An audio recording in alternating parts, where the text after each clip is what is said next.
मकर संक्रांति उपलक्षे कुदंगड़ ठाकुरंक वार्षिक उत्सव। ढेंकानाल जिला हिंदोल ब्लॉक अंतर्गत गुड़ेही पंचायतर कलंडा ग्राम निकटरे थिबा पहाड़ घेरा प्राकृतिक परिवेश रे शोभा पाउथुबा पहाड़ गुंफारे शोभा पाउथुबा कुदंगड़ ठाकुरंक वार्षिक उत्सव महासमारोह रे पालित होई जाइछि।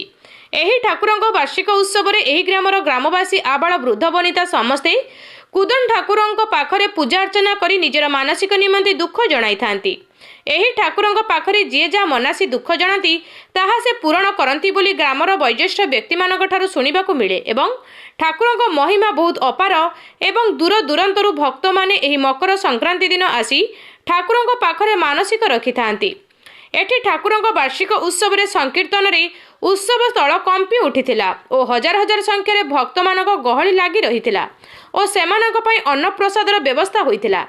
एही वार्षिक उत्सव रे ग्रामर सभापति प्रसन्न कुमार प्रधान, रवि नारायण प्रधान, रसानंद प्रधान और ग्रामर युवगोष्ठी माने उपस्थित रही सहयोग करथिले।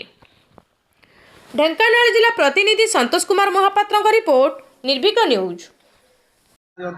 मु विश्वम्बर देहुरी, मो बापा ना नारायण देहुरी, मो घर यही कलंडा गाँव में। महात्मा कहले आज्ञा आम पूर्वपुरुष देखी आसु आम पूर्वसूरी मैंने ये पूजा अर्चना करी ठाकुर ये करुले जो मकर मेला माने विगत 15 वर्ष है आम युवगोष्ठी उद्यम क्रमे आरंभ हो। आगुरी ये ठाकुर सुप्त अवस्था थिले माने एते जनमानस को आसी पारि नथिला।